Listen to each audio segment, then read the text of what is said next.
All right, there's a lot of spamming going on out there. A lot of spamming, a lot of unhelpful tactics when it comes to marketing your music, especially after it comes out. We're going to give you guys some alternatives here in just a second, but first I got to drop the intro. I don't need nothing else. Every time I'm with you, yo, it's something else. It's a fact, and it's nothing else. Got your hand out, you don't even need a help. Ooh, I don't need nothing else. Every time I'm with you, yo, it's something else. It's a fact, and it's nothing else. Got your hand out, you don't even need a help. Ooh, that's right. I don't need nothing else. That's right. What's going on? It's Ruslan with KingsDreamENT.com. This channel exists to encourage, empower, inspire you to live out God's dream for your life. That looks like all kinds of different ways. One of the most practical ways is we kind of get into the nitty-gritty of marketing, music, promotions, building your own small business, your music career, so on and so forth. Why? Because believe it or not, I do believe that the best way to move upward in your socioeconomic status, to move upward into your desired life or desired income is, for a lot of us, not everybody, but for a lot of us, is challenging yourself to become some type of creative entrepreneurship. And musicians and musical artists are creative entrepreneurs. Sometimes we dismiss them and we just say, oh, they're just creatives, they're just rappers. But there is a degree of entrepreneurship in this. There's a degree of an investment. There's a degree in advertising, marketing. All these different things work together. And again, I'll say it again, the best way to change your personal circumstances, the best way to change where you're at is usually learning skills that are valuable in the marketplace and figuring out a product that adds value to people. In that, I am unapologetically capitalist, okay? So we talk about a lot of different topics on here. I wanted to open it up with that. Right now, we're live on our Zoom call with the most talented community in the internet, the Patreon Zoom community, and we're gonna do some Q&A. If you guys want to join, the description link is there. You could call into this Zoom call, and I'm gonna bring in my man Sir Will, who is gonna open it up with the first question. Go ahead and unmute yourself, buddy, and we're live. You're still muted, I think. Unmute yourself. Boop. All right. Listen, I just released a song Friday, and I mean, it's doing all right, but I was wondering what are some tactics that I could use, like for post-promoting, to try to get it further along than what it is. Yeah, that's a great question. So the song is already out. You want to keep promoting it, right? And you want to avoid being spammy and just I don't want to bombard people with the same album cover and Yeah. There's a couple things you could do. I mean, for starters, have you shot a music video for it? Not yet. It's a collaboration with a buddy of mine. He's like 2 states over. I want to be able to get something with him together. So I've been holding off on that. Okay, so my first set of advice for anybody making any type of music, really making anything, is visuals, visuals, visuals. We live in a visual world where people see before they hear. So in my opinion, every song I'm dropping this summer, every song I may drop ever again, is going to come with some sort of visual. Now, that doesn't mean you got to spend thousands of dollars and get a crazy music video. You guys even got to be in proximity. It doesn't mean any of that. It just means that you could grab your phone, go get $100 gimbal for your phone and shoot a music video for your parts, have him make the same investment, somebody get some software, learn to edit, and boom, you guys got yourself a music video. If you don't believe what I'm saying, go and look at Bats' new music videos. He's shooting all those on his iPhone. If you don't believe me, go look at one of my biggest videos that I'm on is a song called I Got the Juice. All of the B-roll in that music video, the B-roll, not the performance, but the B-roll is all shot on like a broken iPhone 7. You can shoot very quality stuff on an iPhone if it's lit well and if it's color graded. So off top, I wouldn't be releasing music at all if there isn't a music video strategy. It doesn't necessarily mean you got to be looking into the camera and rapping, right? That everything don't need a literal music video like that. It could be abstract. It could be telling a story. It could be a short film. It could be something to communicate the ethos of the song. And if you're watching creatives that are multidimensional and paying attention to a guy like Montel Fish, you could pull a lot of inspiration from dudes like that. That like they put out a lot of visuals, but they're not always him lip syncing into a camera, right? So one, I would say visuals, visuals, visuals. Spend $100, get yourself a gimbal for your phone. Make sure your homie has a gimbal. Shoot some visuals. Super essential, man. I would say two, once you have visuals, then you can do some marketing stuff around the visuals. And by the way, it doesn't just have to be a music video. It could be a video shot on an iPhone of you guys just vibing to the song. You know what I'm saying? You jamming out to the song, or him jamming out to the song, or a song in the studio, and then test boosting that on Instagram. So you're promoting the same song. I just did that with my my song with Sharp Dialect, Let You Down. That song hit 20,000. I just was outside of my car, handed my niece the phone. She shot a clip of me jamming out to it on the iPhone. Boom. I started, I put it on Instagram. People hadn't heard the song, but they saw me jamming to it. And something about like an organic looking video, people kind of like, oh, this is cool. Like, because people don't always see like the most promotional, high produced stuff, right? Boom. So I did a little vibing video, boosted that. I did pretty well. You know what I'm saying? And you could boost just right inside of Instagram. You could boost stuff, not very expensive. But those visuals, there's just no way around it, fam. Like, you can't cut corners without the visuals. Now, let me show you something else. This I've talked about at length. I'm going to pull it up here again. I'm big on automation. So I'm telling you guys my strategy, but there's also other strategies that I recommend for everybody, really. But I've talked about toned in on here before. Why do I love toned in? Because toned in just automates my life. I'm gonna pull up my toned in. I'm gonna show you guys exactly how my ads look. I'm gonna show you guys how I promote them after the fact, if I can get these daggone browsers to work. And I'm gonna show you guys the stuff I'm literally doing in toned in right now to promote music that's been out for a while. And I think that is a strategy if you have a budget. All this is gonna require some type of budget, by the way. There we go. Microphone. There we go. Gosh, darn it. Okay, cool. So let's get into my toned in. Sign in with Facebook. And if you guys have specific questions, let me know. We can try to address some of those. If you guys are in the Zoom call, you guys got questions, go ahead and feel free to throw your hand up. Okay, so I'm gonna show you guys my toned in right now. Actually, let me do this. It always does this. Boom.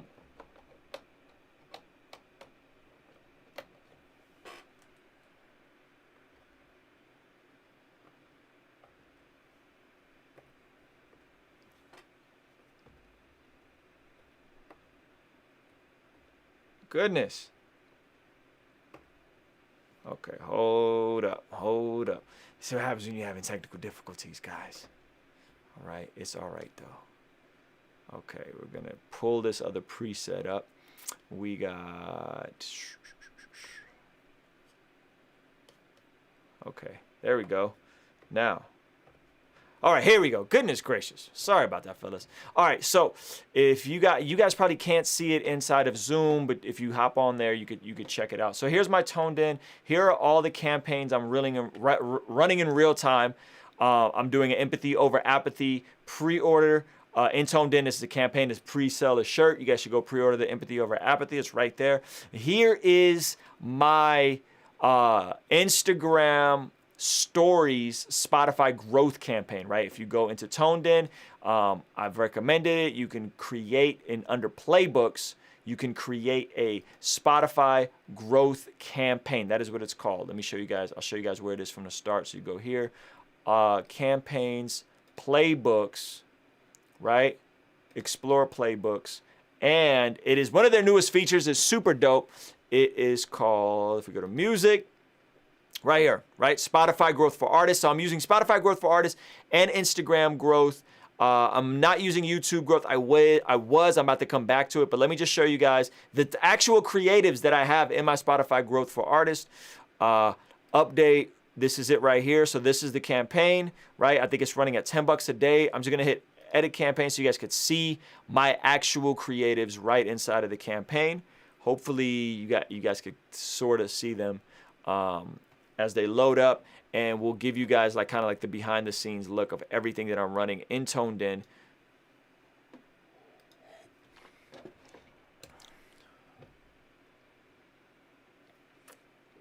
Again, if you're watching this live, let me know if you guys got specific questions. Okay, boom. So here is my stay on page. So here's my Toned In, right? I got this. You got the set schedule. Target Spotify fans. Here is where you select all the fans that you're similar to, all the fans that you want to acquire their audience, right? So mine's is right here. I got a bunch of CHH artists. I got people that are kind of on the outskirts of CHH. I got like Toby Wigway, right? So they're all listed here. And then I got similar artists and interests, right? So that's how I set that up. Modified budgets, I think it's running at like $10 a day.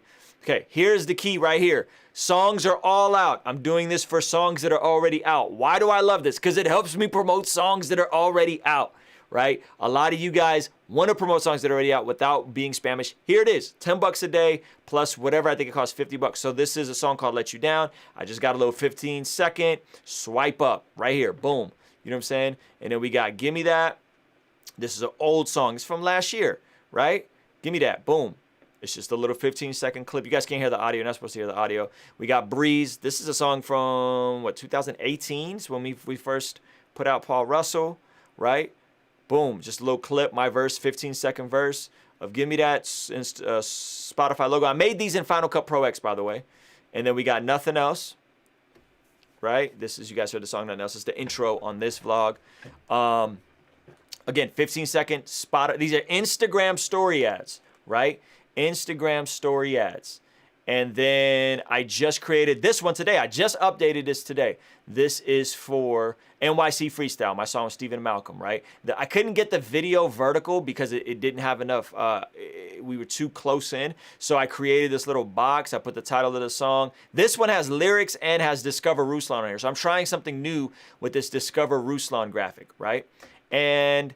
And then you go to review ads, review ad campaign. It tells you all the potential markets. Right now, they're only doing markets worldwide, so they're not doing just America. But I don't really care to have fans just in America. So that's how that is what I'm running for my Toned In. All old songs. These are songs that these are songs that I've had out. I've had out for a while. And guess what? They're getting new life. They're getting new promotion.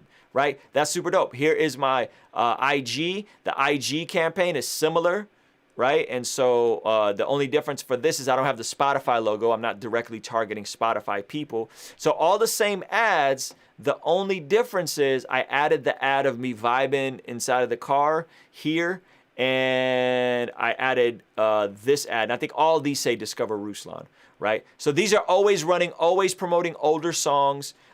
Because I'm really just trying to drive people to my Instagram. So let me give you guys the actual analytics, what I'm paying for new followers. Okay, so the Ruslan Spotify campaign, we've gotten 2,900 new followers. This is a combination of a couple different campaigns, but all in all, this is where we're at. 2,900 new followers, 2,400 unique clicks. And I've definitely have spent more than that, but they kind of combine all the old campaigns. The Instagram campaign is 642 new followers for $44, right? So I'm paying about 7 cents a follower. I highly recommend it, man. And I'm not just recommending because I have an endorsement thing with them. Like, it's just automated. It's simple. It's clean. It makes my life way easier being able to promote stuff that's already out. But here's the caveat. You got to have a budget. You got to have a budget. You got to have visuals. So it's not for everybody. And you got to be willing to commit to the long-term process of promoting your music. Too many of us are trying to make our money back right away. Too many of us are just trying to like get in and out. You got to have a long-term strategy. And it also helps when you have a physical good that you're selling to offset, right? So the homie Bartholomew Jones, he sells coffee. I sell merchandise. When you have a physical good, Jude, he has some dope merchandise. He's in a Zoom call too, right? That can actually get people to check out your Instagram and then logically follow and buy some merch. That's why I also have separate merch ads. There's stuff that I'm promoting just for merch, and I've been testing that. And what seems to be working is doing a cheaper item for a retargeting ad to get a shirt converted, right? So I have spent, I think, $15. I sold $120 worth of shirts. That's pretty good, right?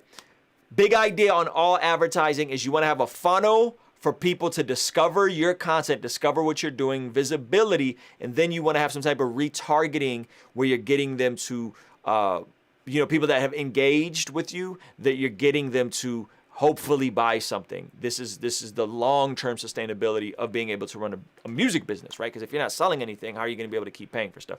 So those are my tips, man. There's a ton of people in the Zoom call. If you guys have further questions, anybody got a question, just use the little hand up feature. Just literally throw your hand up. I can see all you guys right now, and we could chop up any of those specific questions you guys may have. We're gonna go offline after this here in a second and talk some more. But let me pin up the homie Chris. I see you got your hand up, Chris. Yo, give me 1 sec, fam.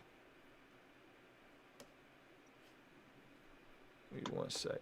This what happens when you live, y'all. It's live TV. It's live TV.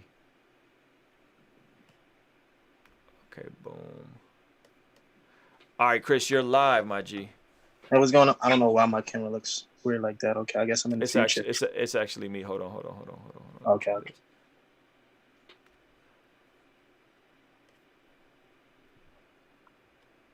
All right, boom, you're live. Yeah. Oh, bro, my question was actually super simple.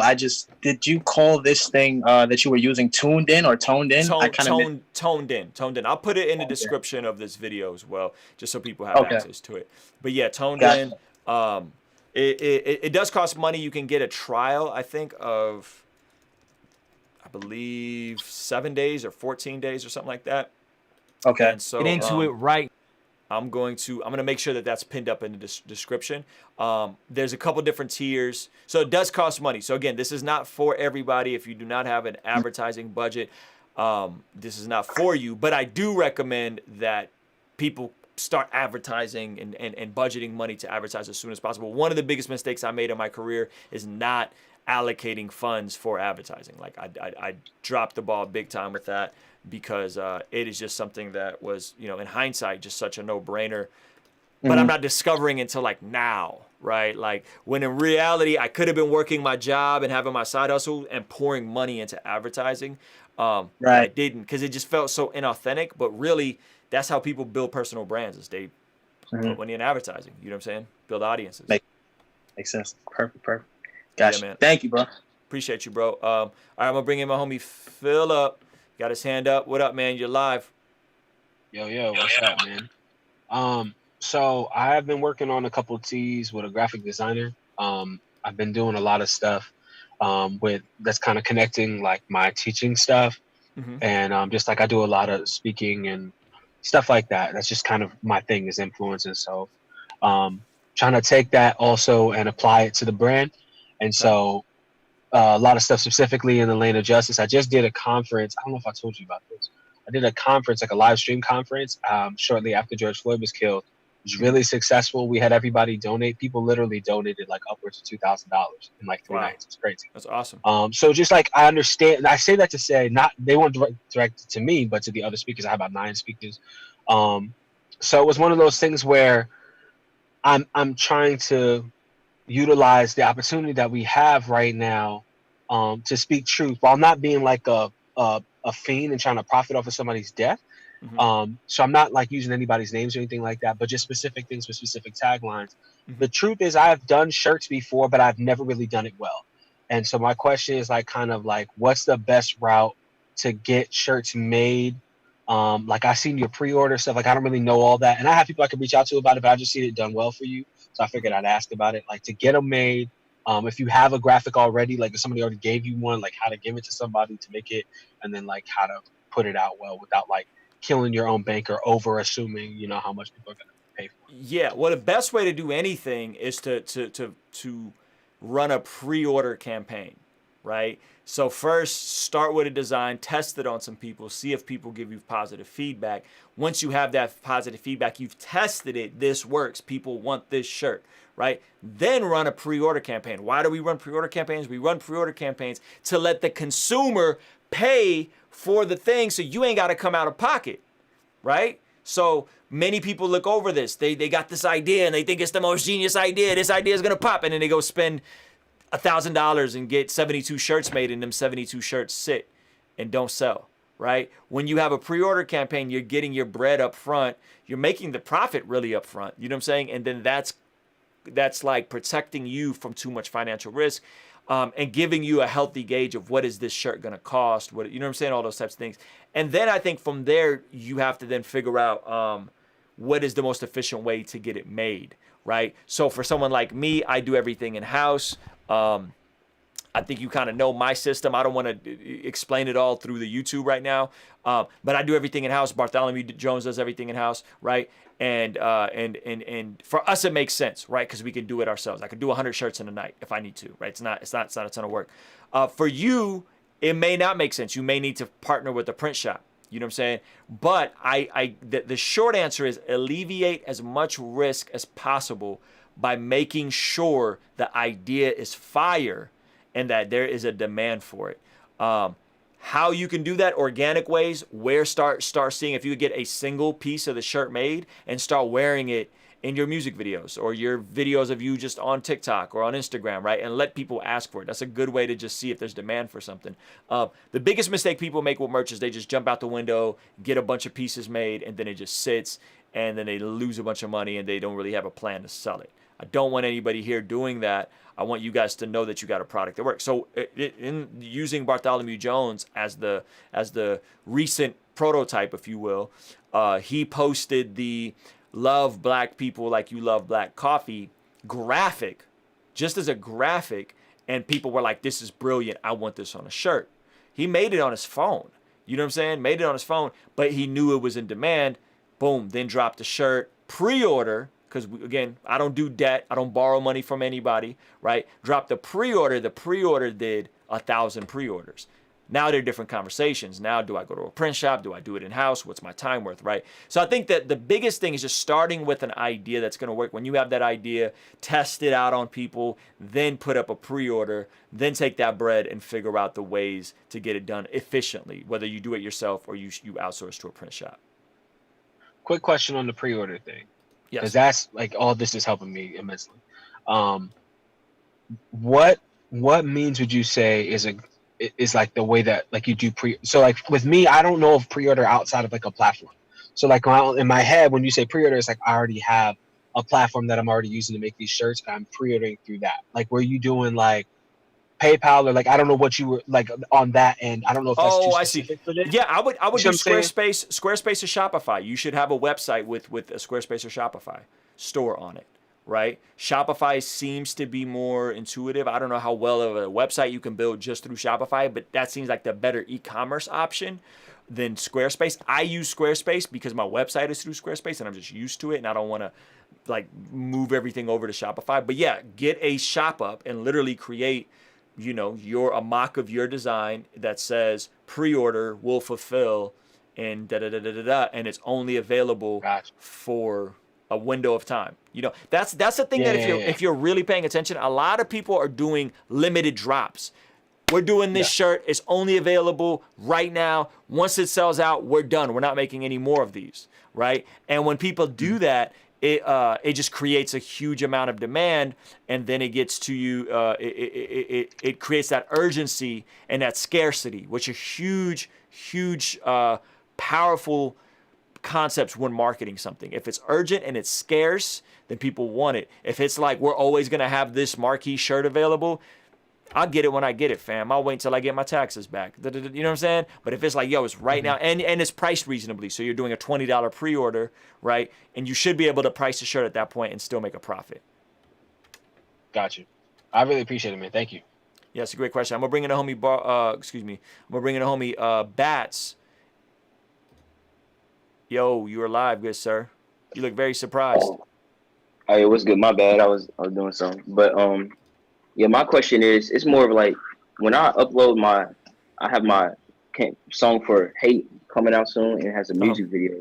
Mm-hmm. So when I'm like, say if I'm putting it out for like people like Rapzilla, like I'm submitting it, do I submit the video early or do I submit it after the video and the song is out? Like, always early as early as possible. You submit obviously the Spotify playlists, right? They want that 4 weeks out. I'd say Rapzilla about 2 to 3 weeks out, submit it to them. Always on the front end, and then do some type of ads or something on the back end, like we talked about with Toned In. So I would say both. You know what I'm saying? Yeah. Okay. Yeah, that was just my question. I appreciate that. Yeah, that's good. I'm gonna bring in the homie Range for the last question.